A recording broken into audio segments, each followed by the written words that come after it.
6월 10일 정치부회 시작합니다. 어제 광주에서 발생한 건물 붕괴 사고로 17명의 사상자가 발생했습니다.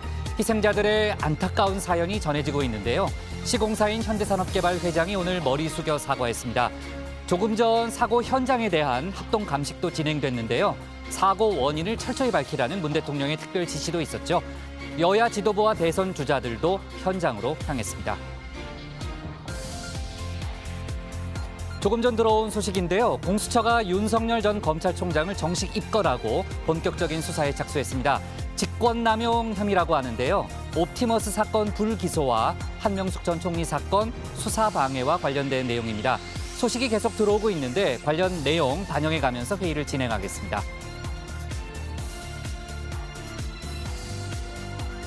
부동산 전수조사를 놓고 여야 모두 뒤숭숭한 분위기입니다. 민주당에서는 오늘도 탈당 거부 목소리가 터져나왔는데 김한정 의원은 대한민국이 잉카 제국이냐며 우리를 제물로 삼지 말라고 했습니다. 국민의힘 역시 감사원에 조사를 의뢰하는 걸 놓고 내부 비판이 쏟아지자 여러 방안을 다 검토하겠다고 물러섰습니다. 감사원 쪽 속보도 지금 막 나왔는데 들어가서 얘기하겠습니다. 오늘 중요한 소식도 많고 속보도 많습니다. 들어가서 본격적으로 정치부회의 문을 열겠습니다.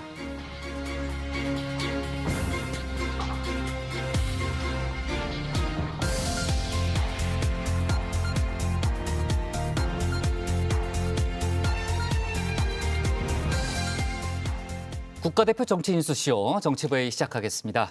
체커, 마커, 실장, 멘토 다 반갑고요. 저기 끝에서 속보 챙기고 있는 백반장도 반갑습니다. 유튜브를 보니까요. 지금 많은 정회원 분들이 시작부터 함께 해주고 계신데 소통해가면서 저희가 회의를 진행하겠습니다. 제가 노안이라서 작은 글씨는 안 보이거든요. 그러니까 중요한 내용이 있으면 여러분들이 좀 얘기를 해주기 바랍니다. 자, 본격적인 발제에 들어가기 전에 조금 전 들어온 속보 몇 가지부터 얘기를 하고 가겠습니다. 친혜원 체크는 나가서 발제 준비하고요. 네. 류 실장, 제가 이제 오프닝 때 간단히 얘기는 했습니다만 공수처가 윤석열 전 검찰총장을 정식으로 이제 수사하고 있다는 사실이 확인됐네요. 네, 그렇습니다. 지난 4일인데요. 윤석열 전 검찰총장을 직권남용 혐의로 정식 입건하고 수사 중이다. 이런 사실이 보도가 됐습니다. 이른바 옵티머스 사건의 불기소 그리고 한명숙 전 총리에 대한 모해 위증교사 사건 조사, 수사 방해와 관련이 있는 것으로 알려집니다. 조멘토. 한 시민단체가 고발장을 낸 것과 관련이 있는 거죠? 네, 그렇습니다. 사법정의 바로 세우기 시민행동이 지난 2월 윤 전 총장과 검사 2명이 옵티머스 사건을 부실 수사한 의혹이 있다면서 공수처에 고발을 했습니다. 또 지난 3월엔 한명숙 전 총리 사건 수사를 방해했다면서 윤 전 총장과 조남관 당시 대검 차장을 고발했죠. 관련해서 공수처가 윤 전 총장을 입건했다는 사실을 시민단체 측에 통보를 했다고 합니다. 네.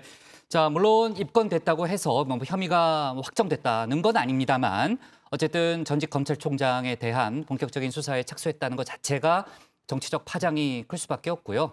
공수처가 이제 본격적인 수사를 시작했기 때문에 아무래도 이제 윤석열 전 총장을 소환할 가능성이 높지 않겠습니까? 네, 지금 이제 현직 검찰총장 신분도 아니고 이제 소환에 불응할 명분이 없기 때문에 아마 좀 왔다 갔다 하는 그런 장면들이 많이 노출되게 될 텐데. 뭐 어느 쪽으로든 이제 정치적 파장이 클 수밖에 없을 것 같습니다.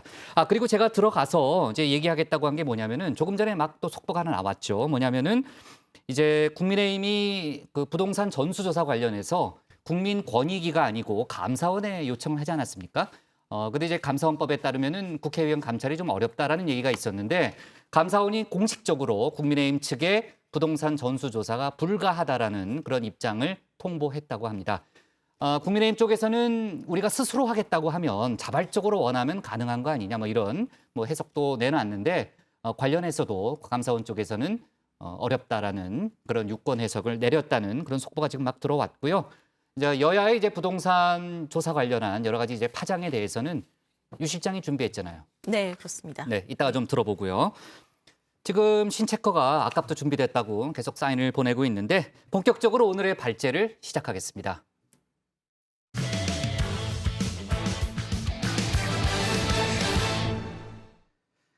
그럼 오늘도 국가대표 정치 뉴스 너무 반복하면 안 되죠. 시대원 뉴스체커의 뉴스픽5로 시작하겠습니다.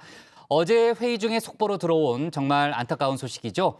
광주에서 철거 중인 5층 건물이 무너지면서 17명의 사상자가 발생했습니다. 이번에도 인재 가능성이 높은데 이 소식을 포함해서 5가지 소식을 신혜원 뉴스체커가 정리해 보겠습니다. 네, 정의원 여러분 다 모이셨나요? 핵심만 쏙쏙 해냅니다. 정치부의 뉴스체커로 돌아온 신혜원의 뉴스픽 5 본격적으로 시작해 보겠습니다. 자, 오늘의 픽 보겠습니다.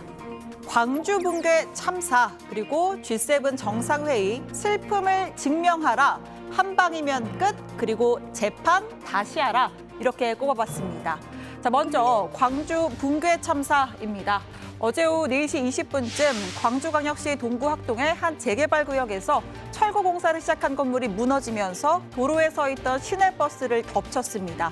9명이 안타까운 목숨을 잃었고 8명은 중상을 입었습니다. 큰 지진 나는 소리가 들리더라고요. 꽝 하는 소리가. 밖을 보니까는 먼지가 이렇게 뽀얗게 자욱하게 있더라고요. 그래서 보고도 믿기 힘든 참극이 벌어졌습니다. 이 5층짜리 건물은 손쓸 틈 없이 와르르 무너져 내렸고 이내 뿌연 연기와 10m가 넘는 잔해가 도로를 뒤덮었습니다. 9명의 사망자는 모두 버스 뒷좌석에서 발견됐고요. 귀가하던 17살 고등학생도 있었습니다. 한 60대 여성은 아들의 생일상을 차리기 위해 미역국을 끓여놓고 나갔다가 변을 당했습니다. 소방당국은 혹시 있을지 모를 추가 매몰자를 찾기 위해 밤샘 수색 작업을 벌였고요.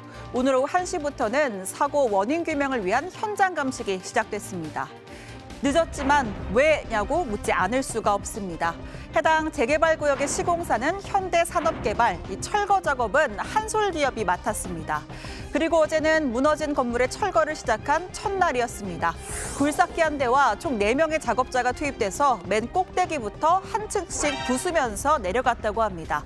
자, 그러던 중에 뭔가 이상한 소리를 들었고 건물이 붕괴할 수 있다고 판단해 곧바로 대피했습니다. 보통 건물이 붕괴되더라도 지하대에서 무너진 경우가 많은데요. 예. 이번 사고는 특이하게도 완전 옆으로 넘어져서 큰 피해를 입었죠. 예. 굴삭기를 올려기 위해서 건물 뒤쪽에 이제 그 토사를 쌓았다고 들었습니다. 예. 그러면은 그 흙무게가 건물을 옆으로 밀게 돼요. 그러니까 토사를 쌓으면서 건물의 무게중심이 도로변으로 쏠렸고 결과적으로 도로를 향해서 무너질 가능성이 생겼다는 겁니다. 그럼 어떤 대비책이 있었을까요? 현장에는 내부를 가리고 먼지를 막아주는 부실한 가림막 하나뿐이었습니다. 작업자들이 이상 징후를 감지한 뒤에 교통 통제는 이루어지지 않았습니다. 안전을 지휘할 감리자도 현장에 없었습니다. 무거운 책임을 통감하고 있습니다. 피해 회복, 조속한 사고 수술 위해 최선의 노력을 다하겠습니다. 진심으로 머리 숙여 사죄드립니다. 희생자분들께 깊은 애도를 표하고 광주시가 책임지고 사고 수습과 재발 방지를 위한 모든 노력을 다하겠습니다. 이런 가운데 재건축 철거 작업이 다단계 하도급 구조로 이루어졌다라는 의혹이 제기됐습니다. 공사에 투입된 작업자 다수가 원청에서 하도급, 재하도급으로 이뤄지는 철거 작업에 투입됐다 증언한 것으로 알려졌는데요. 시공사 측은 사고 수습에 만전을 기하겠다라면서도 재하도급을 준 적은 없다는 입장입니다. 그러니까 회사 명이 어떻게 되시냐고요? 철거 작업은 한솔기업이 하고 있습니다. 한솔기업이요? 선생님 한솔기업 관계자세요? 그러진 않습니다. 아니 그럼 선생님 소속이 어디시냐고요? 아니, 그건 나중에 말씀을 드리겠습니다. 제가 여기... 한솔기업과 계약 외에는 저희는 제하도를 준 적이 없습니다. 그러니까 법에 위배가 되기도 하고 제하도의 건 없는 것으로 알고 있고요. 비상주 감리로 계약이 돼 있습니다. 그럼 저희가 잘했다 잘못했다 우선은 진상규명에 대한 부분은 관계기관에 맡기고 저희는 사고 수습하는 거에 만전을 기하는 쪽이 먼저 맞지 않느냐 이제. 이런 사고 때마다 늘 나오는 단어들이 있습니다. 안전불감증, 인재, 판박이.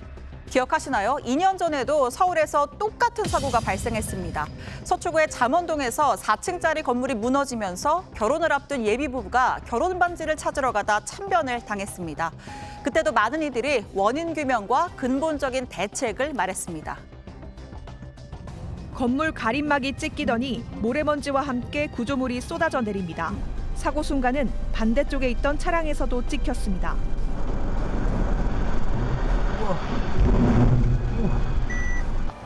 안전 대처가 이처럼 소홀했는데 경찰에 따르면 사고 당시 현장엔 안전을 관리 감독해야 할 감리자도 없었던 것으로 드러났습니다. 또다시 반복된 비극. 경찰은 이번 사고를 전담할 수사팀을 수사본부로 격상하고 참고인 조사도 시작했습니다. 문재인 대통령도 경찰과 국토부 등 관계기관의 철저한 원인 조사와 책임 규명을 지시했습니다. 사전 허가 절차는 적법했는지, 작업 중에 안전 관리 규정이 제대로 지켜졌는지 꼼꼼히 따져보라는 겁니다. 오후에는 김부겸 총리가 현장을 직접 찾았습니다. 잠원동에서 있던 사고하고 달라진 게 뭐 하나도 없냐, 그런 안타까움을 표시하셨습니다. 조사로 통해서 알 수 있는 내용들, 앞으로 또 제도 개선해야 될 것들까지 찾아내고요. 또 수사를 통해서 밝힐 부분들은 또 철저히 밝혀내겠습니다. 자, 두 번째 픽 보겠습니다. 두 번째 픽은 재판 다시 하랍니다. 이 대법원이 성접대와 뇌물수수 혐의로 징역 2년 6개월을 선고받은 김학의 전 법무부 차관에 대해서 2심 재판 다시 해야 한다고 판단했습니다. 파기환송 결정이죠. 자, 이와 함께 김 전 차관이 신청한 보석을 허가하면서 김 전 차관은 8개월 만에 석방이 됐습니다. 자, 2심 재판을 다시 해라. 이 2심 재판은 김 전 차관에게 유죄, 즉 징역 2년 6개월의 실형을 선고한 바 있습니다. 대법원이 문제 삼은 건 이 대목입니다. 이 당시에 증인이 검찰과 면담을 한 뒤에 법정에서 기존 입장을 바꿔서 김 전 차관에게 불리한 진술을 했는데, 이 증인이 수사기관의 회유나 압박 등의 영향을 받아서 진술을 바꿨을 가능성 배제하기 어렵다는 겁니다. 한마디로 증언의 신빙성이 의심된다는 거죠. 자, 찬찬히 사건 정리를 좀 해보겠습니다. 박근혜 정부 시절이던 2013년 김학의 대전고검장이 법무부 차관으로 깜짝 발탁이 됩니다. 자, 이어서 별장 동영상 논란이 불거지면서 불과 엿새 만에 물러나게 되죠. 2006년부터 2년 동안 건설업자 윤중천 씨로부터 뇌물 1억 3천만 원을 받고 또 13차례의 성접대를 받은 혐의로 재판에 넘겨집니다. 오늘 수사에서 혐의에 대해서는 좀 충분히 소명을 하셨나요? 예, 성실히 조사에 임했습니다. 예, 뇌물 수수 혐의 계속 부인하십니까? 아파트 달라고 한 적 혹시 있으신가요? 원주 별장에는 여전히 한 번도 가신 적이 없다는 입장 유지하시는 건가요? 윤중천 씨는 모르시는 건가요? 말씀 없습니까? 성접대인가요? 폭행인가요? 자, 그런데 1심 재판부는 증거 부족 또 공소시효가 지났다는 이유로 모든 혐의에 대해서 무죄 또는 편소 판결을 내렸습니다.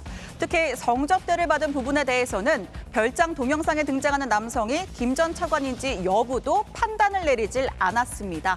당시에 김 전 차관 측은 법과 정의에 따라 판결해준 재판부에 경의를 표한다라고 했었죠. 하지만 2심 재판부의 판단은 전혀 달랐습니다. 일부 뇌물 혐의를 인정해서 유죄 판결, 징역 2년 6개월의 실형을 선고한 뒤에 법정 구속했습니다. 이 성접대 혐의의 경우에는 별장 동영상을 비롯한 증거에 등장한 남성 김 전 차관이란 사실 인정했고요. 다만 1심 때와 마찬가지로 공소시효가 만료됐기 때문에 면소 판단을 내렸습니다. 그 유관으로도 그 처벌 가능성도 명확하기 때문에 감정 의뢰 없이 이건 동일인이다라는 것으로 검찰에 송치했다고 합니다. 오늘 대법원이 김 전 차관에 대한 보석을 허가한 만큼 향후 파기환송심은 불구속 상태에서 다투게 될 전망입니다. 한편 김학의 사건은 현재 김학의 불법 출국금지 사건으로 번져서 수사가 진행 중이죠. 출국금지 서류를 위조한 혐의를 받고 있는 이규원 검사, 또 관련 수사를 무마하기 위해서 외압을 행사했던 혐의를 받는 이성윤 서울중앙지검장 모두 재판에 넘겨진 상태입니다. 서울고검장으로 승진하는 이성윤 지검장은 오늘 이례적으로 별도의 이임사 없이 비공개로 이임식을 가졌습니다. 자, 이어지는 세 번째 픽도 한번 볼까요? 네, 세 번째 픽은 G7 정상회의로 꼽았습니다. 내일부터 사흘간 영국에서 주요 7개국, 즉 G7 정상회의가 열립니다. 미국 바이든 대통령은 벌써 영국에 도착했는데요. 이번 기회에 트럼프 전 대통령이 악화시킨 유럽과의 관계를 복원하고 대중국, 대러시아 동맹을 강화하겠다는 목표입니다. Strengthening the alliance, make it clear to Putin and to China that Europe and the United States are tight, and the G7 is going to move. 네, 문재인 대통령도 내일 출국합니다. 문 대통령과 일본 스가 총리와의 양자회담, 나아가서 한미일 세 나라 정상의 3자 접촉이 이뤄질 가능성 제기되고 있습니다. 자, 네 번째는요. 한 방이면 끝으로 꼽았습니다. 오늘부터 접종을 시작한 얀센 백신 소식인데요. 2차 접종을 해야 하는 다른 백신과 달리 이 얀센 한 방이면 끝이란 점에서 관심이 아주 높습니다. 이 30살 이상의 예비군과 민방위 대원 등 89만 4천여 명이 맞게 되는데요. 지난 1일 사전 예약을 시작한 지 불과 18시간 만에 전량 마감됐습니다. 그리고 민방위에 지금 이제 분류가 되어 있기 때문에 또 우리나라 시민으로서 집단 면역 형성에 좀 이바지하는 거라고 생각을 해요. 9월 달에는 무난하게 해외 출장 가서 일을 좀 순조롭게 진행할 수 있을 것 같습니다. 네, 마지막 픽입니다.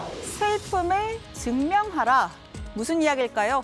영국에 머물고 있는 박지성 전 선수의 아내인 김민지 전 아나운서가 고 유상철 전 인천 유나이티드 감독 조문과 관련한 악플에 직접 반박했습니다. 왜 빈소를 찾지 않느냐, 조문을 인증하라는 요구에 대해서 이렇게 썼는데요. 자, 슬픔을 증명하라고요? 조화의 인증샷을 찍으라고요? 도대체 어떤 세상에서 살고 계신 겁니까? 라고 썼습니다. 자, 이어서 누군가에게 진실을 요구합니다. 라는 돌림 노래 역시 그저 대상을 바꾸어 반복되는 폭력이라는 것을 알기 때문에 장단 맞출 생각이 없다라고 덧붙였습니다. 유명인들의 비보가 들릴 때마다 공개적으로 추모 인증을 요구하고 그렇지 않으면 비난하는 목소리들, 그 역시 왜곡된 폭력이라는 점을 잊지 말아야겠습니다.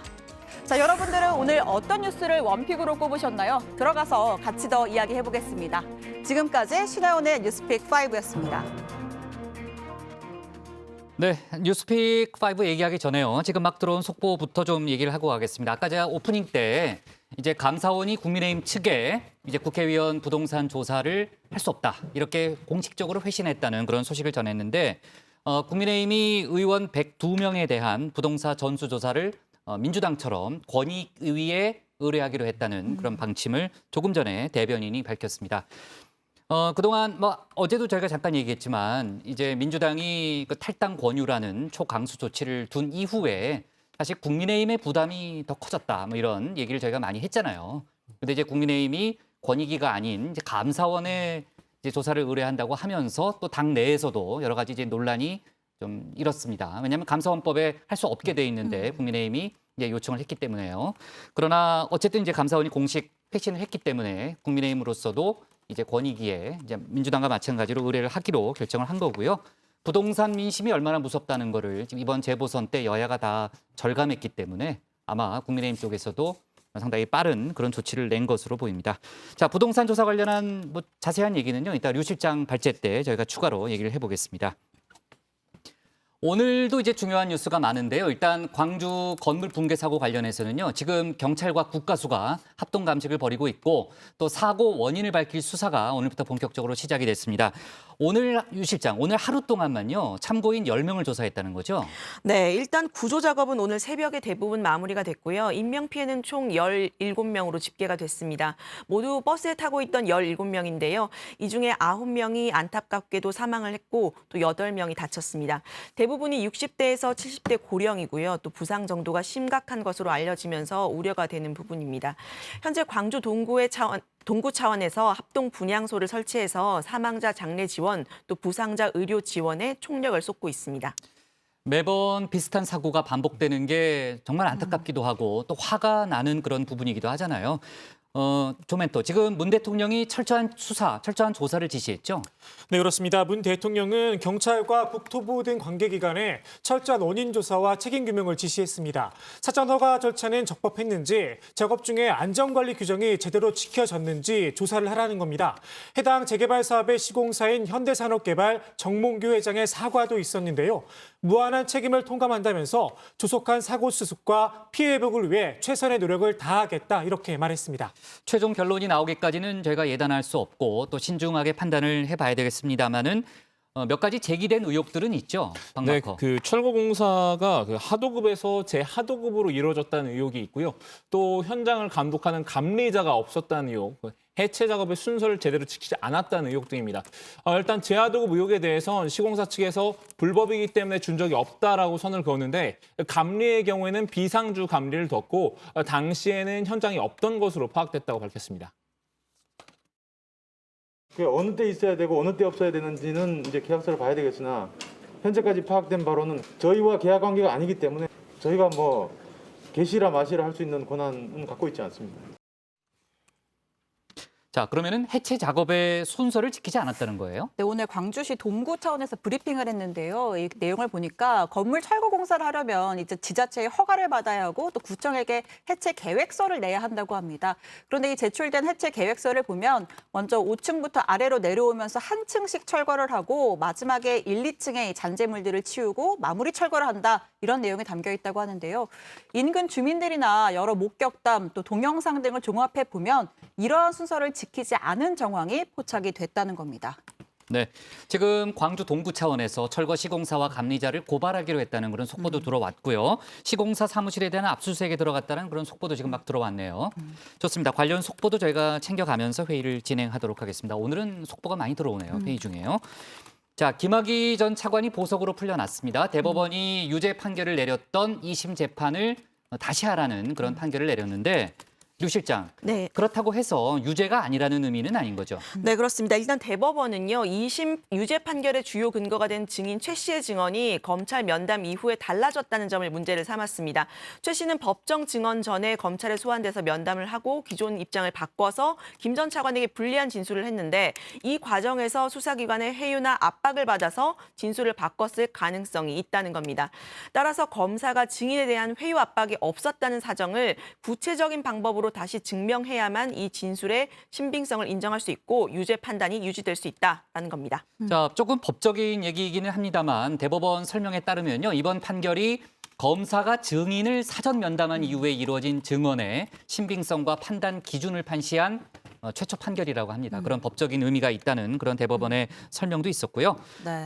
어쨌든 이제 김학의 전 차관은 8개월 만에 보석으로 풀려나서 불구속 상태에서 재판을 받게 됐네요. 그렇습니다. 이제 김학의 전 차관이 저희 이제 회의 시작할 직전인 4시 네. 27분쯤에 서울구치소를 빠져나갔는데요. 아, 그래요? 취재진들이 이제 입장을 좀 들으려고 기다리고 있었는데 네. 이제 좀 희끗희끗한 수염이 난 상태로 마스크로 얼굴을 가리고 네. 질문에는 대답을 하지 않았습니다. 답을 하지 않았습니까? 이제 기자들이 이제 뭐 석방 소감이나 네. 이제 대법원에서 이제 증언의 신빙성 다시 판단하라고 하는 거 네. 어떻게 보느냐, 뭐 동영상의 주인공이 본인이 맞느냐 이런 네. 걸 물어봤는데 아무런 대답을 하지 그래요? 않았고요. 현장에 나가 있는 기자한테 좀 네. 현장이 소란스러워서 어떤 뭐 시위대가 왔느냐라고 물어보니까 네. 박근혜 씨 이제 지지자들이 와가지고 왜 박근혜 씨는 석방을 하지 않느냐 네. 이런 또 움직임이 있었다고 그래요? 하고요. 네. 네, 아까 제가 그 이제 김학의 지금 전 나오는 장면인가 보네요. 사진 보니까요. 네, 그렇습니다. 지금 이제 구치소를 지금 얘기했던 대로 빠져나가는 정말 머리가 좀 희끗희끗한 그런 네. 또 모습이 마스크 보이네요. 옆으로 이제 좀 흰 수염이 자란 장면도 네. 보이는데요. 네. 이제 구치소를 나오는 장면이고 아까 제가 이제 픽5 소개를 하면서 네. 이제 김학의 전 차관 사건이 이제 지금 또 불법 출국 금지 사건 수사로 또 맞아요. 이어지고 있고 네. 또 관련해서 지금 이제 재판을 받게 된 이성윤 중앙지검장이 이임식도 가졌다라는 얘기를 했었는데 네. 별도의 이임사를 하지 않았다고 했잖아요. 네네네. 근데 이임사를 이제 검찰 내부망에다가 올렸대요? 따로 올렸다고 합니다. 혹시 뭐 그래서 취재가 된 게 있어요? 네, 간단히 네. 좀 소개를 해드리면요. 네. 이제 김학의 불법 출금 수사 무마 의혹 기소에 대한 입장을 직접 밝혔는데 네. 이제 대검 반부패 강력부장으로 근무할 당시에 기소가 돼서 네. 심려를 끼쳐드린 점에 대해서 매우 송구하게 생각한다라고 했고요. 네. 이 부임 이후에 왜곡된 시선으로 인해서 하루도 날선 비판을 받지 않은 날이 없다. 법리와 증거에 맞는 수사 결론을 내리기 위해서 노력했다. 이런 입장을 밝혔습니다. 네. 본인은 이제 혐의가 없다는 점을 다시 네. 한번 강조를 한 셈이네요. 왜곡된 시선이라는 표현을 네. 썼습니다. 좋습니다. 자, 아까도 얘기했지만 정말 속보가 많이 들어오네요. 저희가 이제 속보를 뭐 세계에서 제일 잘 다루는 그런 회의로 유명하니까 계속해서 잘 다뤄주기 바랍니다. 그래서 오늘 신반장이 꼽은 원픽은 뭐예요? 네, 오늘은 이 광주 붕괴 사고로 정리를 해봤습니다. 광주 붕괴 참사 현장 감식 경찰 수사 속도입니다.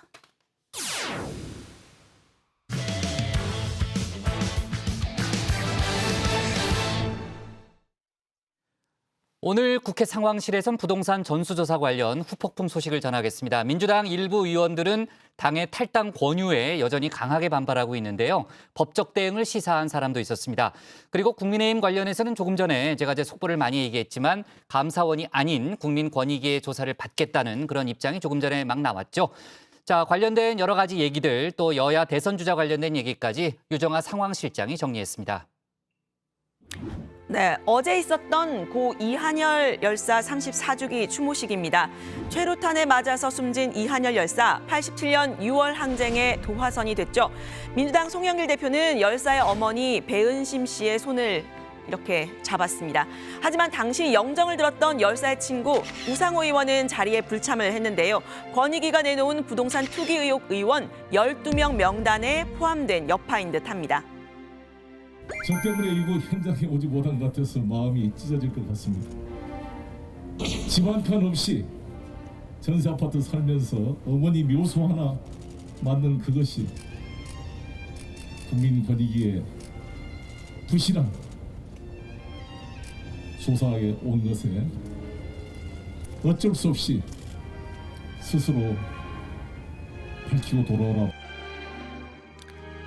네, 12명의 명단을 먼저 받아본 송 대표는요. 40년 지기의 우상호 의원의 이름이 있는 걸 봤지만 최고위원들에게도 말하지 않았다고 했습니다. 철저하게 공정을 기하기 위해서라고 했는데요. 12명의 의원들에게는 선당 후사를 그리고 수사를 담당하는 특수본에는 신속한 수사를 요청했습니다.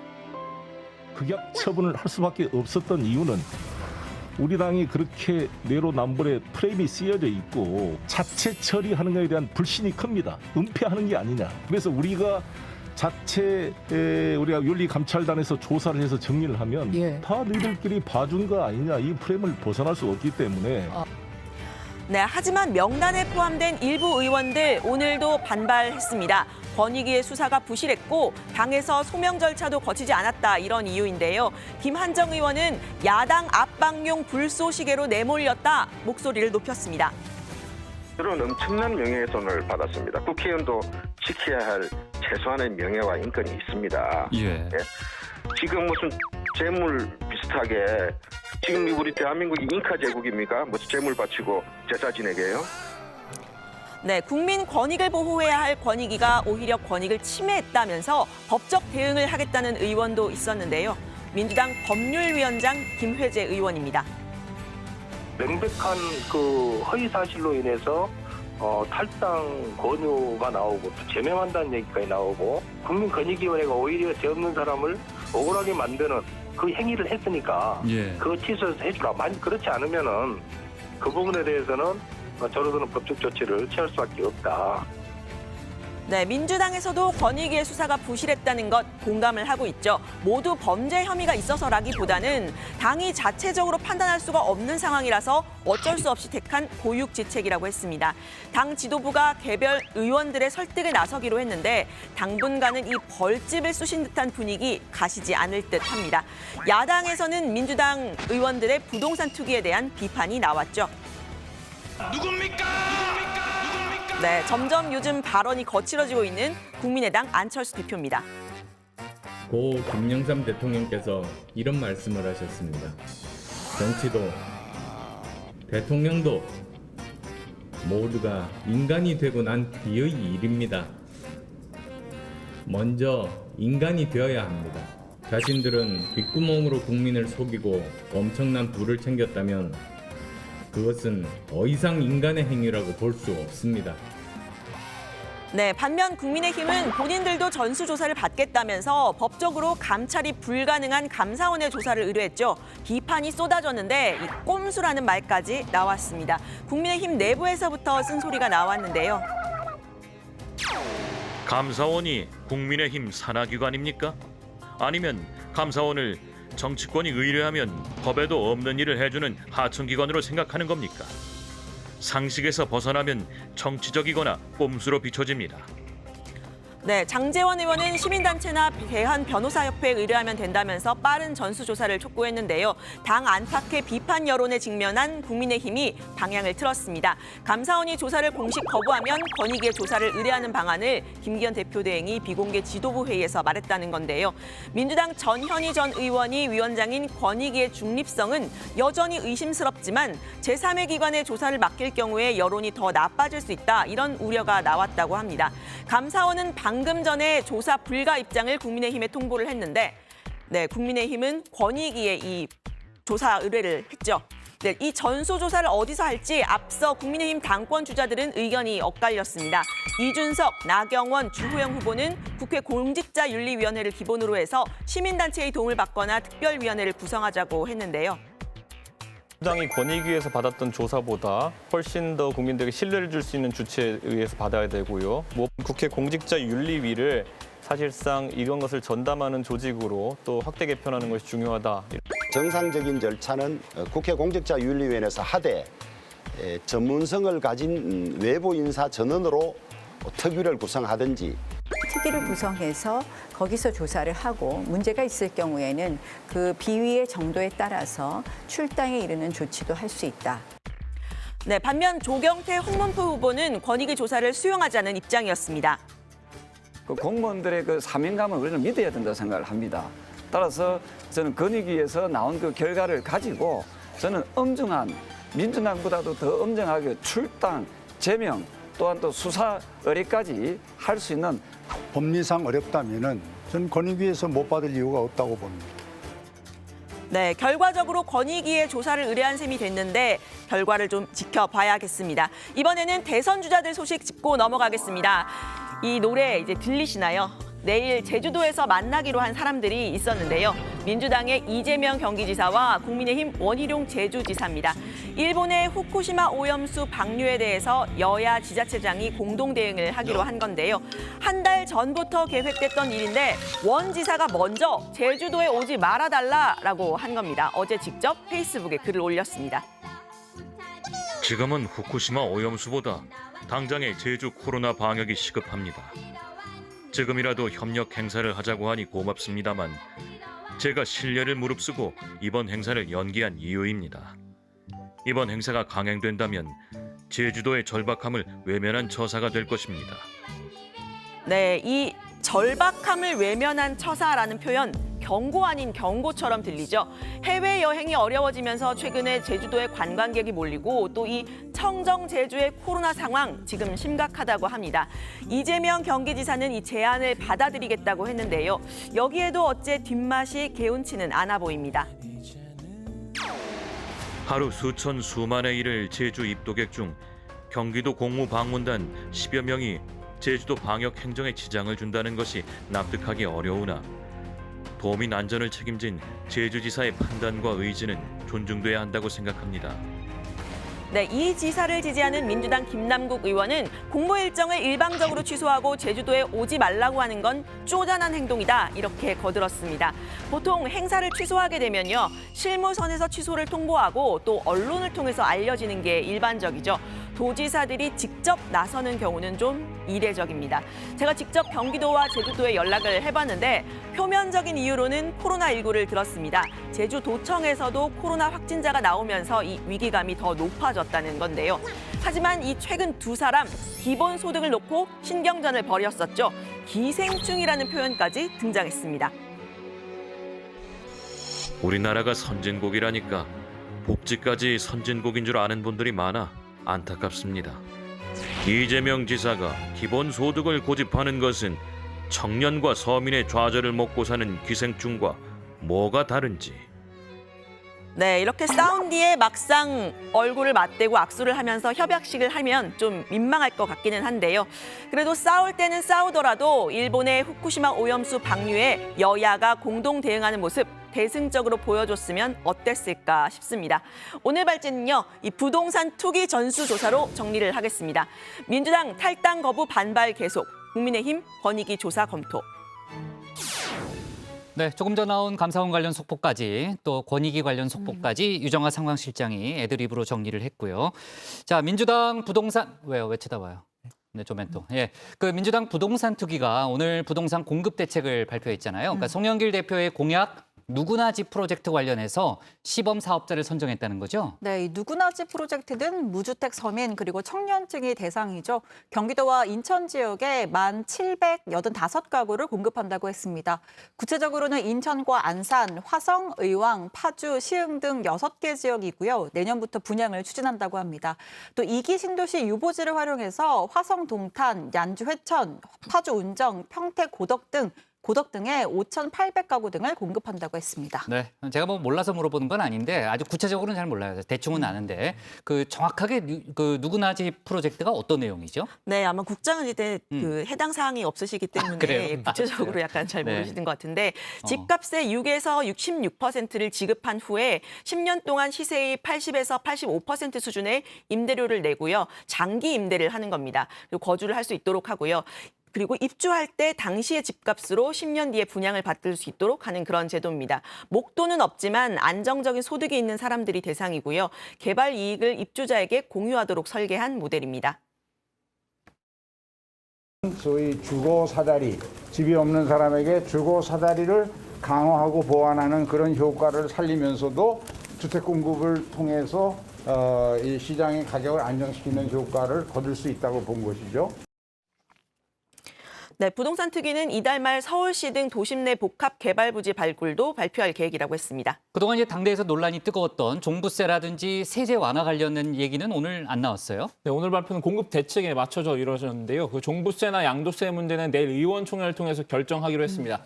종부세에 대해서는 특위에서 상위 2%에 대해서는 과세하는 방안으로 비율을 제한했는데요. 송 대표의 의지가 강한 것으로 알려집니다. 내일 의총 결정에 따라서 송 대표의 리더십도 확인할 수 있을 듯합니다. 내일 민주당에서 이제 정책의총이 열리는 거니까 관련된 속보가 좀 많이 나오겠네요. 이 얘기는 내일 저희가 자세하게 좀 다뤄보는 걸로 하고요. 조멘토.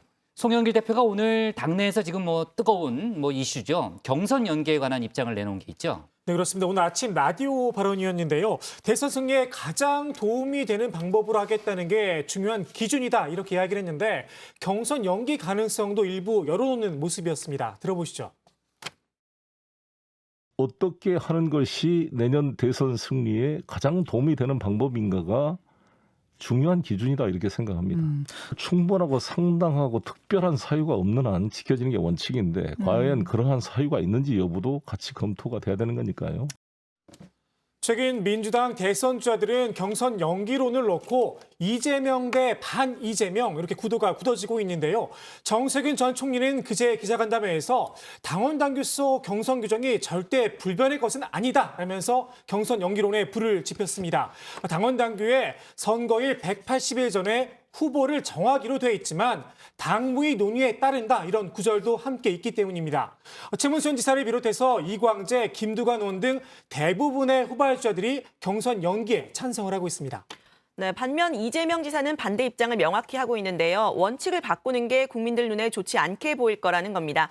이재명 지사 측 박홍근 의원은 코로나 상황에서도 국민의힘 전당대회가 흥행한 것을 언급하면서 경선에 참여하는 사람이 중요하다 강조를 했습니다.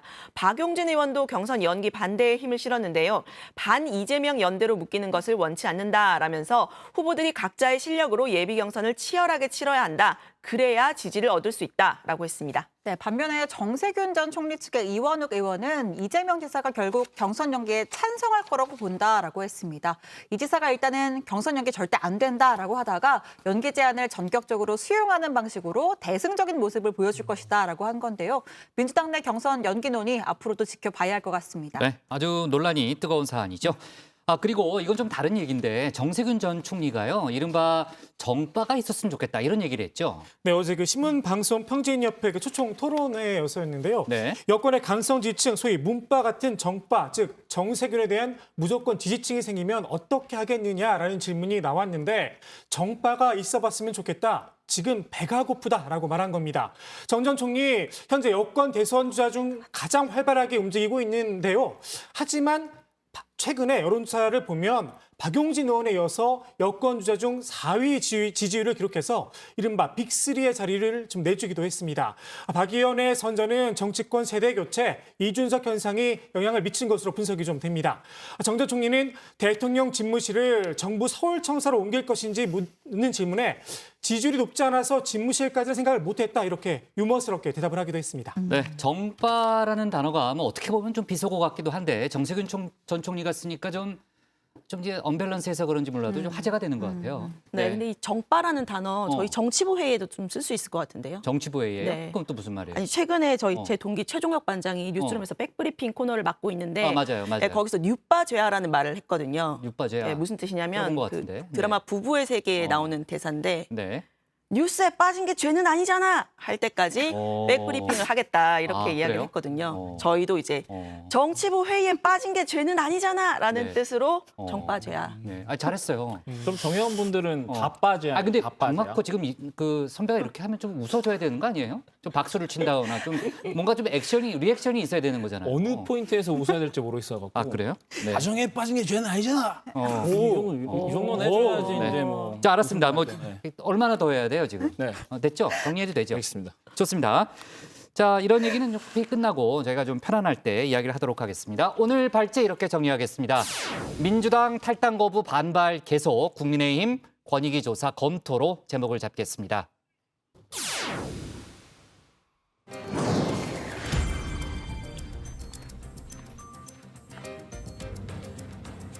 놓쳐선 안 될 뉴스들을 쉽고 빠르게 전해드리는 백다혜의 이 시각 다정회입니다.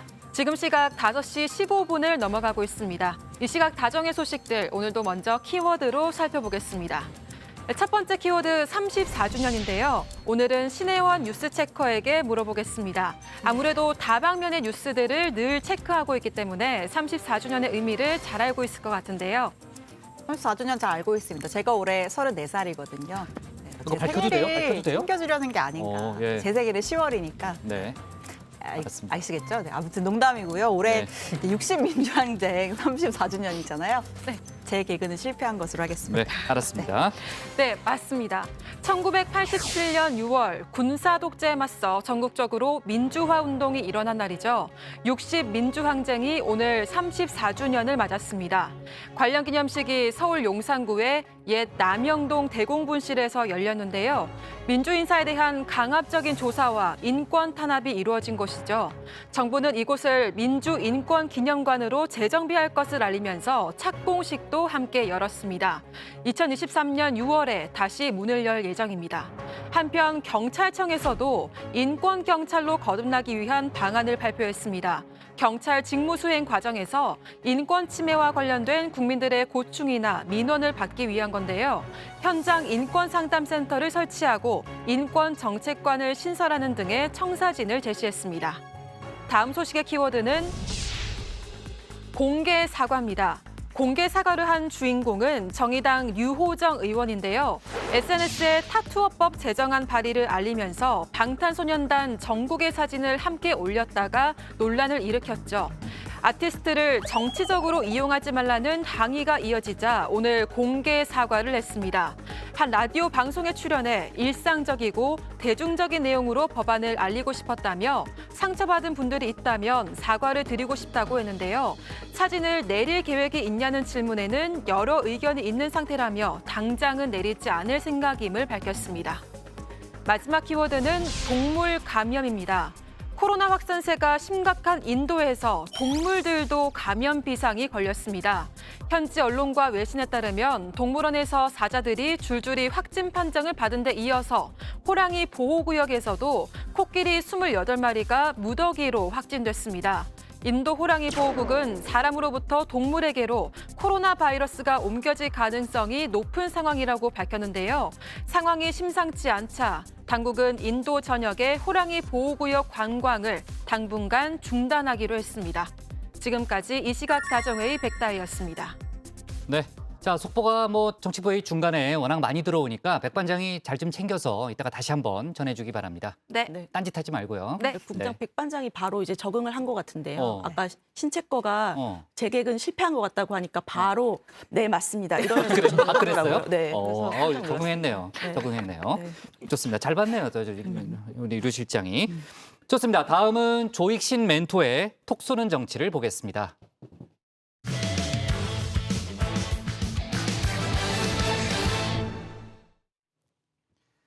어제 윤석열 전 검찰총장이 첫 공개 행보에 나섰는데요. 언론의 관심은 한몸에 받았지만 이렇다 할 메시지는 내놓지 않았죠. 기자들의 민감한 질문엔 침묵으로 답했는데요.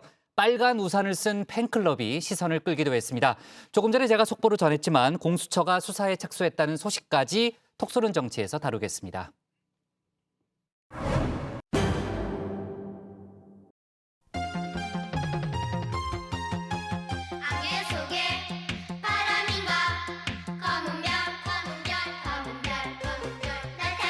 오늘 처음으로 이렇게 제가 나타났는데 국민의힘 잡으셨는데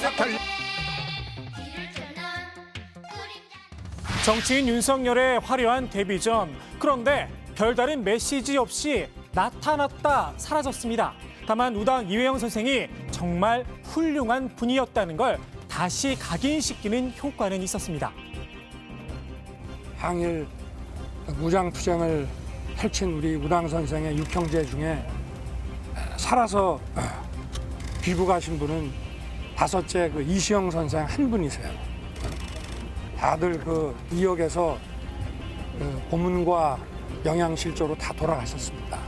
우당과 그 가족의 그 삶은 엄혹한 이 망국의 그 상황에서 정말 그 노블레스 오블리주를 아주 생생하게 상징하는 것이라고 저는 생각합니다. 네이버 지식백과 순위 이회영 선생과 노블레스 오블리주가 2위와 3위를 차지했습니다. 본인의 정치 행보에 대해선 차차 알게 될 거다. 지켜봐 달라 말을 아꼈는데요. 불리한 질문엔 아예 입을 닫았습니다. 침묵이 너무 길어서 일부에서는 너무 간을 보는 거 아니냐 이런 주장도 있거든요. 어떠신가요? 장모가 10원 한 장 피해준 적 없다 말씀하신 건 어떻게 입장이 그대로입니까? 윤 전 총장 측 관계자는 대권에 대한 입장을 밝힌다면 시원시원하게 할 사람이다 이렇게 이야기했었죠. 얼마나 시원하게 대답하는지 한번 지켜보겠습니다. 윤 전 총장의 등장, 별다른 메시지는 없었지만 임팩트는 강렬했습니다. 이 빨간 우산을 쓴 분들 특히 눈길을 사로잡았는데요. 열지대라는 팬클럽이라고 합니다. 윤 전 총장 주변을 엄호하듯 따라다니며 열심히 구호를 외쳤죠. 윤석열 대통령! 윤석열 대통령!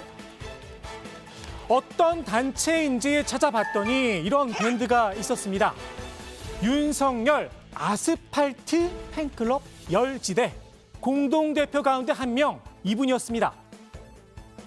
팬클럽의 이름이 뭡니까? 소개해 주시죠. 예, 열지대입니다. 열지대인데 열지대가 윤석열 총장의 열자를 따서 열지대라는 표현을 썼고 쉽게 기억하기로는 윤석열의 열자, 윤석열을 지키면 대통령 만든다라고 쉽게 생각을 하실 수가 있고요. 또 지대란 부분이 안전지대라는 그런 뜻도 있기 때문에 윤석열과 함께하는 안전한 지대, 함께하는 지역 뭐 이렇게 생각을 해주셔도 될 것 같습니다. 그런데 어디서 좀 많이 본 얼굴입니다. 자칭 아스팔트 대통령인 보수 유튜버 김상진 씨였습니다. 지난 2019년이었죠. 박근혜 씨를 석방하라며 당시 윤석열 서울중앙지검장 집 앞에서 이런 방송까지 했던 인물입니다. 윤석열아, 내가 날개란 2개 갖고 있어.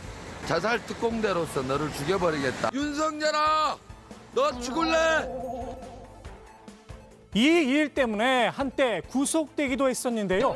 5.18 민주화운동을 왜곡하고 세월호 참사 피해자들을 비방하기도 해 극우 유튜버로 통합니다. 김 씨가 구속되자 극우 농객 지만원 씨가 김상진 구속은 대한민국 사망의 조종이다라는 글을 올리기까지 했습니다. 이틀 전 조선일보의 단독 보도가 새삼 떠오르는데요. 제목이 윤석열, 박근혜 구속수사 반대, 부친과 박 유 세장 찾기도였죠. 슬슬 몸을 풀기 시작한 윤 전 총장 지지율 여전히 고공행진 중입니다.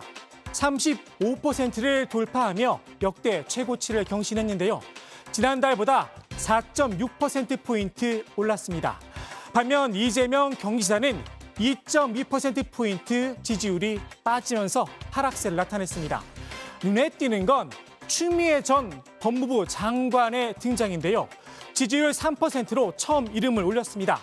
꽝 잡는 건 매, 윤석열 잡는 건 추미애다 이런 이야기도 있죠. 물론 평가는 엇갈리지만 말입니다. 특히 추미애 장관 같은 경우에는 또 이제 윤석열 총장을 타고 가는 게 있지 않습니까? 그렇죠. 윤 총장이 뜰수록 추 장관은 저런 문제적 인물이 있지 않냐. 윤석열을 잡을 매는 나다. 추미애 전 장관과 윤석열 전 총장이 대권에서 붙으면 어떨까요? 글쎄요, 그건 뭐 그분이 농담으로 한 얘기인지 아니면 진담인지 모르겠습니다만은 그게 그렇게 마음대로 되는 건 아니죠. 최근 조국의 시간 출간으로 이른바 서초동 촛불 민심이 결집하는 모습을 보이고 있는데요. 조국 전 법무부 장관과 동병상련을 강조했던 추 전 장관 입장에선 정치적 기회일 수 있겠죠. 선거 딱 지고 나니까 평가를 조국 탓이다, 추미애 탓이다, 뭐 이렇게 이상한 방향으로 끌고 가길래 요 며칠 전까지 심하게 그 우울증 비슷하게 좀 알았어요, 좀. 추 전 장관도 출마 선언을 앞두고 대담집을 낸다고 합니다. 공교롭게도 조국의 시간을 출간한 출판사를 통해서 말입니다. 조 전 장관과 함께 가겠다 메시지 하나는 분명한 듯 싶습니다. 마침 법정에선 제2차 추윤 대결도 시작이 됐습니다. 추 전 장관 재임 시절 법무부의 윤 전 총장 정직 처분, 윤 전 총장은 이 징계가 부당하다며 취소해달라 행정소송을 냈었죠. 오늘 그 첫 재판이 열렸습니다. 당시 윤 전 총장의 징계 사유는 재판부 사찰 의혹 등 모두 4가지였는데요. 윤 전 총장 측은 누명이란 입장입니다. 재판부 문건의 성질에 대해서도 전혀 다른 말을 하고 있고요. 채널A 사건이나 이런 수사 과정에 있어서도 사실과 다른 말을 많이 하고 있습니다. 징계 사유가 안 된다는 정말 무고하다는 누명이다. 이 징계 절차 자체가 위법하고 부당한 절차이기 때문에 승복할 수 없다는 것이 기본 입장이니까요. 반면 법무부는 중대한 비위가 있어 징계가 불가피했다 이렇게 설명했는데요. 이번 행정소송 결과 대선 전국에 또 다른 변수가 될 듯합니다. 윤 전 총장의 공개 행보에 민주당도 마음이 바빠졌습니다. 송영길 대표가 직접 저격에 나섰는데요. 이른바 배신자론을 꺼내 들었습니다. 이회창 씨 같은 경우에 김영삼 정부에 의해서 감사원장 총리로 발탁됐지만 YS를 배신하고 나와서 대통령이 되겠다고 했지만 결국 실패했습니다. 윤석열 후보는 서울중앙지검장, 검찰총장으로 문재인 대통령으로부터 일종의 발탁 은혜를 입었습니다. 근데 어찌됐건 이를 배신하고 야당의 대선 후보가 된다는 것은 도의상 맞지 않는 일이라고 봅니다. 검증 자료를 몰고 있다며 등판할 거라면 빨리 나와라 압박하기도 했는데요. 국민에게 빠르면 빠를수록 좋다. 예를 들어서 우리가 보험 상품을 팔 때 충분히 설명하지 않고 보험을 파면 사기죄로 나중에 그 설명 의무 위반으로 보험 계약을 취소할 수 있습니다. 불안전 판매. 불안전 판매죠. 근데 대통령은 취소하기도 어려운데 미리미리 불안전 판매가 되지 않도록 충분히 자신의 상품을 설명해 줘야 되는 거 아닙니까? 윤 전 총장의 지지율 고공행진을 바라보는 송 대표의 마음. 아마 이런 게 아닐까요? 송 대표의 심정을 담은 오늘의 톡 쏘는 음악입니다.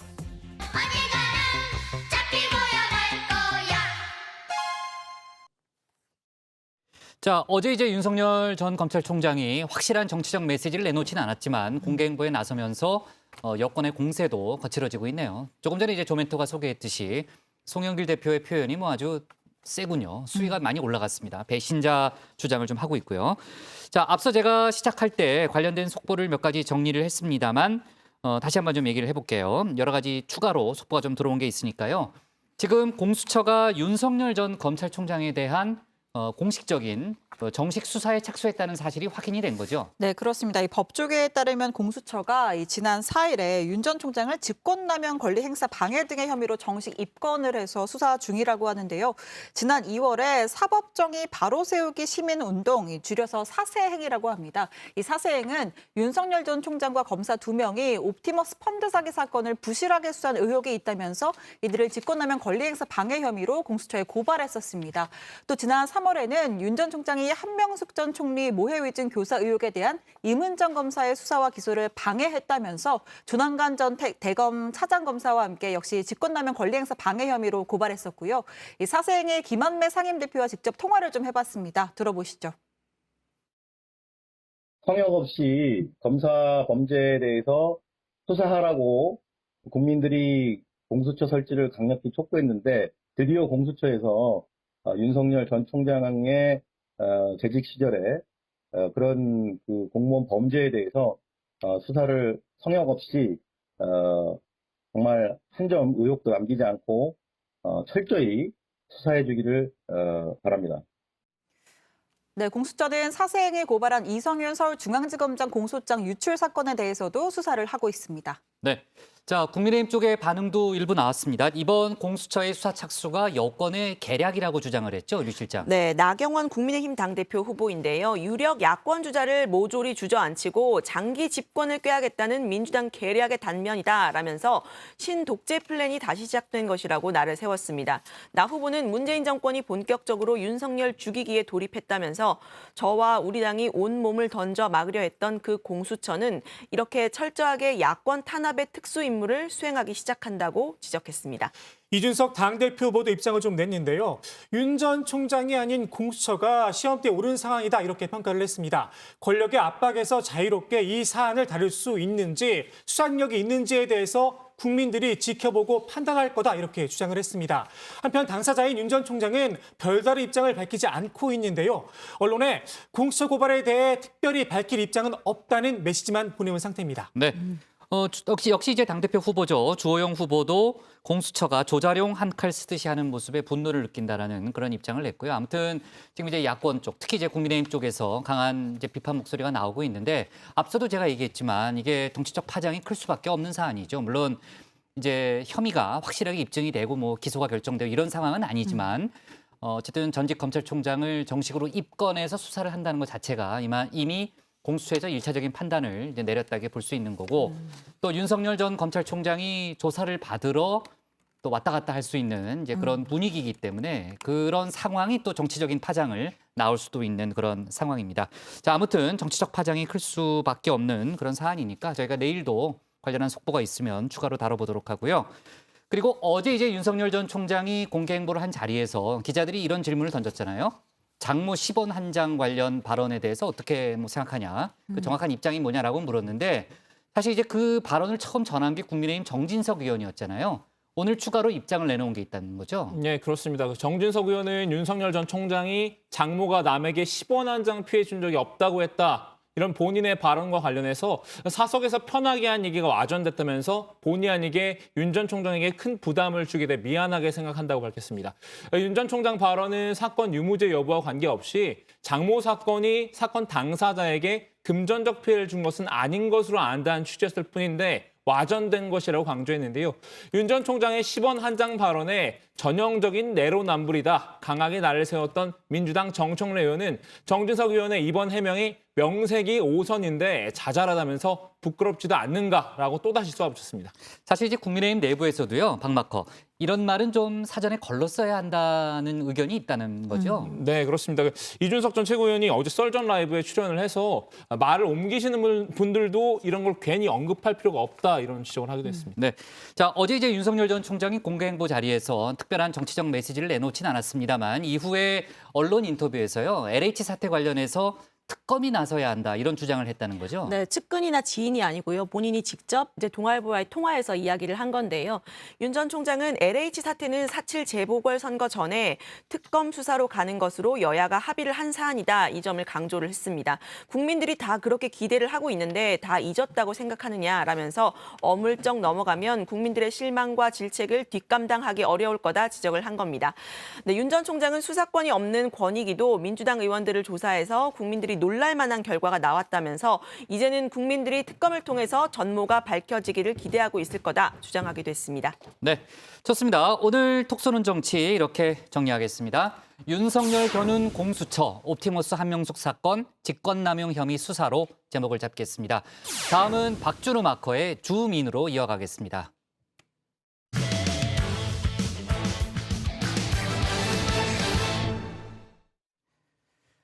이준석, 나경원 국민의힘 당대표 후보가 어제 마지막 토론회까지 서로 가시돋친 설전을 벌였습니다. 막말 리스크와 김종인 전 비대위원장 관련한 내용에 대해서 언성을 높였는데요. 옆에서 지켜보던 주호영 후보가 보기 불편하다고 한마디 하기도 했습니다. 박준우 마커의 주민 시작하겠습니다. 하지만 명찰을 건네도록 하겠습니다. 자, 마크맨 박준우입니다. 이거 조심해요. 네. 조심해요. 네. 자, 그다음에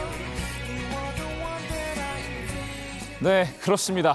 대개편 첫날부터 몸개그로 서막을 열었죠. 참사였는데요. 전 혹시 정치부 회의 방송사고 아니면은 이 기자 몸개그 이런 짤로 커뮤니티나 유튜브 어딘가에 돌아다니지 않을까 걱정했는데요. 기우였습니다. 우리 정의원 분들이 사려 깊게도 주변에 퍼뜨리지 않으셔서 조용히 지나갔는데요.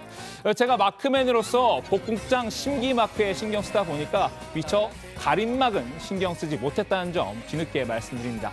오늘도 정치부의 대표 코너 줌인 인물 중심으로 국민의힘 당대표 선거 소식을 전해드리려고 하는데요. 정의원님들 부디 줌인은 널리 알려주시면 감사하겠습니다. 자, 그럼 오늘의 인물 소개하겠습니다. 무대 위에 이렇게 3개의 방이 있죠. 자, 먼저 1번 방부터 나와주시죠. 네, 이준석 후보 나와주셨고요. 다음 2번 방, 나경원 후보 나왔습니다. 3번 방, 네, 마지막으로 주호영 후보 나와주셨습니다. 오늘 이렇게 3분과 함께 줌인 들어가겠습니다. 이해찬 전 대표의 경우에도 당대표 시절에 신체 장애인보다 더 한심한 사람들은 이렇게 말했다가 큰 설화가 되기도 했습니다.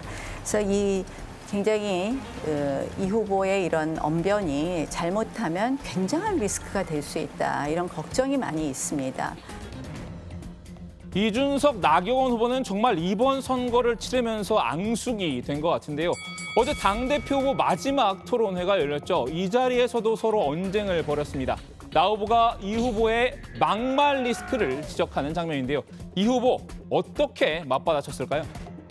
저는 그 부분에 대해서 깊이 공감하고요. 다만 나경원 대표께서 제가 망상이라는 표현을 썼다고 해가지고 그것이 장애인 비하다라고 표현하신 부분은 오히려 나경원 대표께서 후배 정치인에게 막말 프레임을 씌우게 해가지고 과도한 젊은 사람들이 이걸 억까라고 합니다. 억지로 까려고 한다 이렇게 얘기하거든요. 이것도 막말이라 하실지 모르겠지만은 억까를 중단하시는 것이 네거티브 논쟁을 좀 줄이는 데 도움이 되지 않을까 생각합니다. 우리 이준석 억까. 저처럼 젊은 사람들이 쓰는 단어인데요. 우리 류 실장이나 조멘토처럼 외관은 X세대지만 정신은 베이비붐 세대인 분들은 애석하게도 알았을 리 없을 테고요. 복국장은 굳이 물어보나 마나일 테니 그냥 넘어가겠습니다. 자, 이런 게 바로 억지로 까려고 하는 거죠. 솔직히 말하면 저도 오늘 처음 들었습니다. 나 후보를 향해서 억까하지 말라고 날선 반응을 보인 이 후보. 사실 이번 전당대회 기간 내내 젊은 세대, 젊은 사람을 입에 달고 살았습니다. 저희가 젊은 세대의 언어로, 젊은 세대의 아젠다를, 젊은 세대의 방식으로 젊은 세대가 연애를 하는 데 있어가지고 2030 젊은 세대가 젊은 세대 같은 경우에는 젊은 세대에게 젊은 세대는 젊은 세대가 우리 당의 젊은 사람이 보면 뇌피셜이라고 하잖아요. 젊은 세대가 극혐합니다. 네, 나 후보도 이 후보의 젊은 사람 공세에 쉽사리 물러서지 않았는데요. 결국 둘 모두 언성을 높였습니다.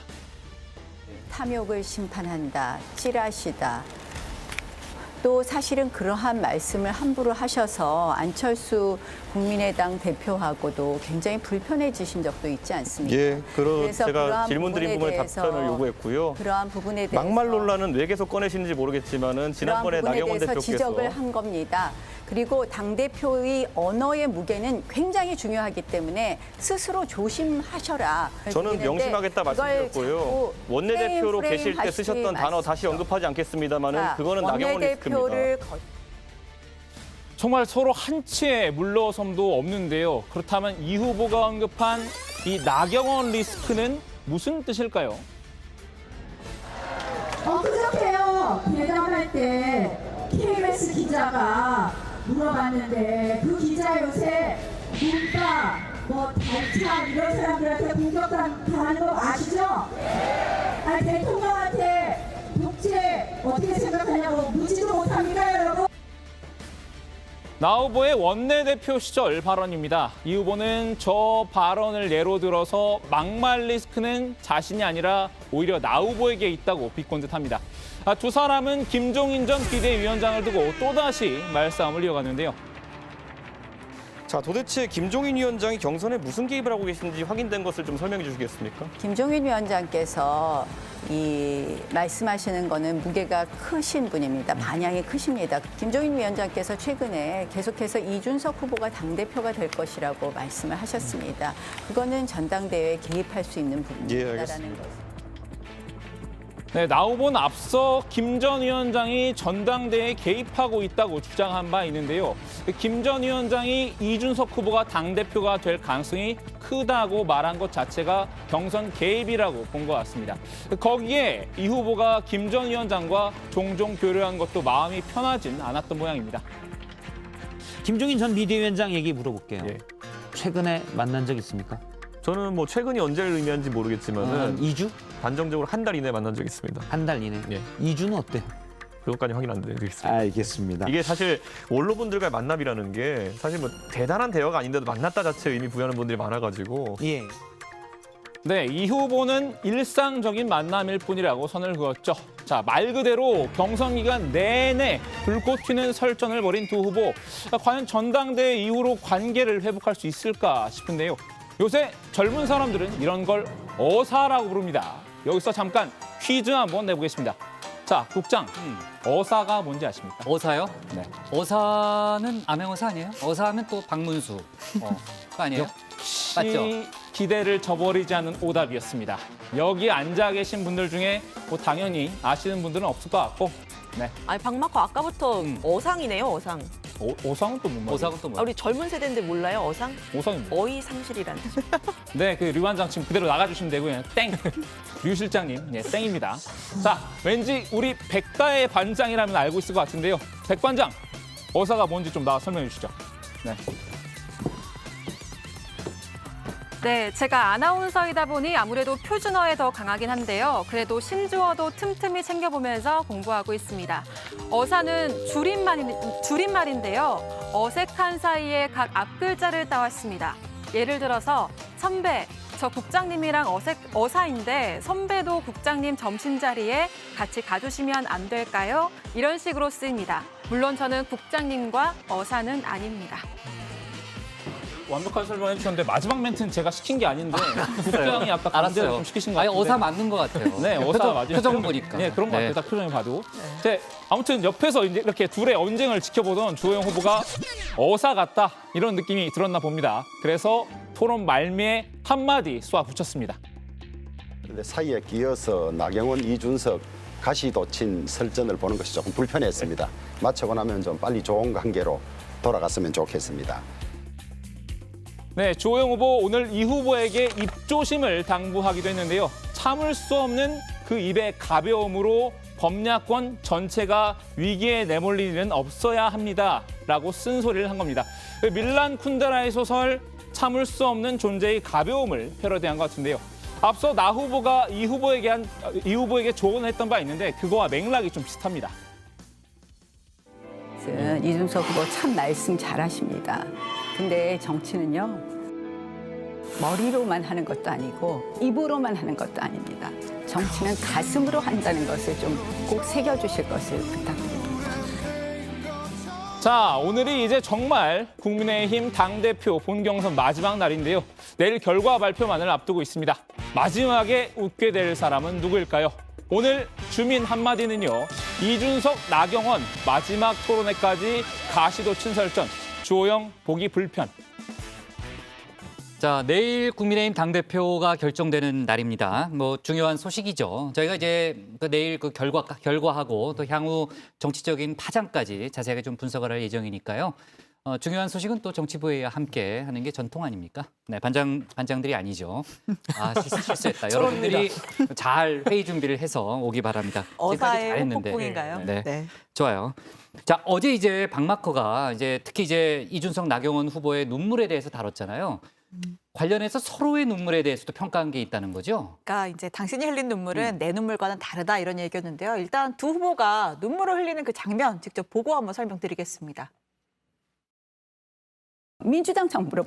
민주당으로부터 정말 무한한 핍박을 받았습니다. 제가 그렇게 프레임을 받고 욕설을 당할 때 같이 보호해 주셨습니까? 그래서 책임을 다한 리더십이 너무나 중요하다는 말씀을 드리고, 아직도 그 11년 전에 그것 때문에 트라우마에 치료비도 이제 자부담해가면서 하는 분들이 있는데 이렇게까지 모욕해야 됩니까? 저는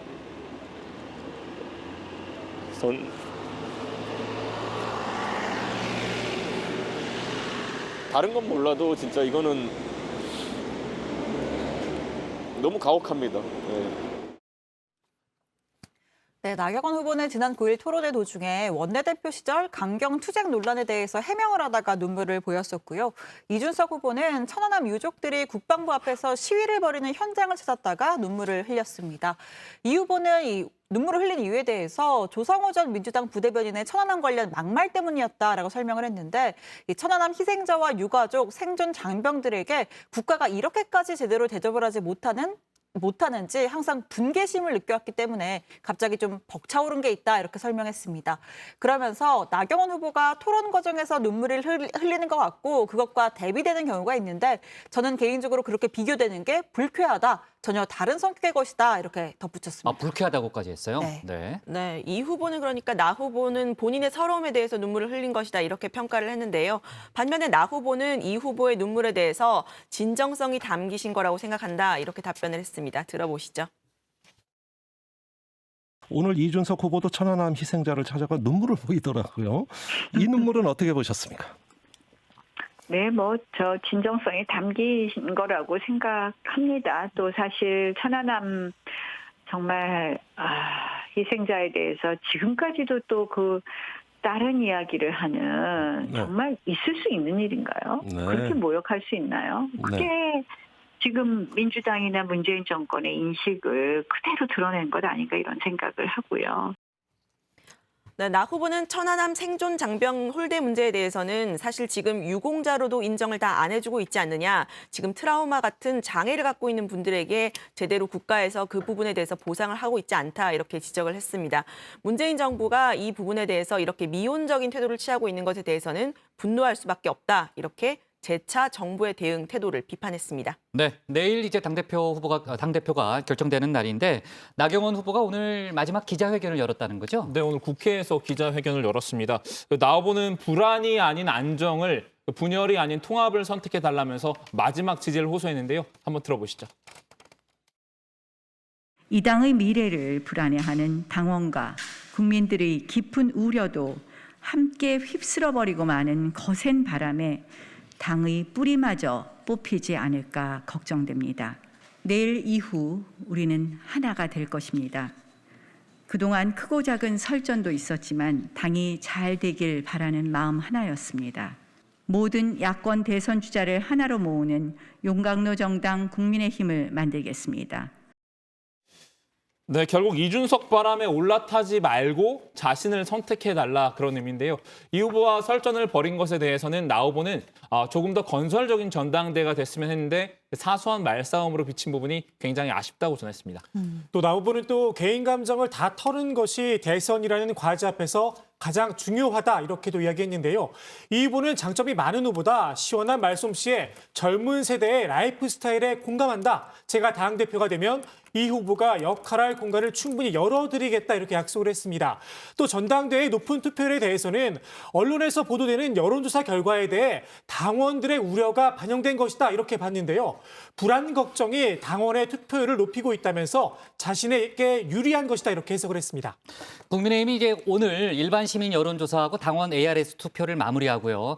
아마도 내일 오전쯤에 최종 결과를 발표할 걸로 보입니다. 관련된 속보 저희가 좀 챙기겠고요. 그나저나 이번에 이제 역대급 흥행에 못지않게 또 역대급 난타전이었다는 평가도 많잖아요. 네. 후유증을 우려하는 목소리가 당내에 있다는 거죠. 그렇습니다. 일단 계파 문제가 불거졌고요. 또 이제 서로를 뭐 구태 정치인, 혐오 정치인이라고 낙인 찍고 또 연일 격한 감정 싸움도 이어갔습니다. 전당대회 직후에 대선 경선이 시작되면 당대표의 공정한 경선 관리를 둘러싸고 연장전이 시작될 가능성이 크다. 이런 우려 섞인 전망도 나오고 있습니다. 네. 자, 내일 이제 당대표만 뽑는 게 아니고 또 최고위원들도 뽑잖아요. 특히 이제 최고위원 선거에서는 이색적인 장면들도 많이 나왔는데 저희가 그동안 다루진 못했습니다만 아무튼 이제 그 최고위원 얘기도 앞으로 좀 많이 해봅시다. 내일 결정이 되면요. 박마커가 내일 좀 바쁠 텐데 잘 좀 챙겨주고요. 좋습니다. 오늘 주민 이렇게 정리하겠습니다. 이준석, 나경원 막판까지 가시도친 설전, 전대 후유증 우려도로 제목을 잡겠습니다.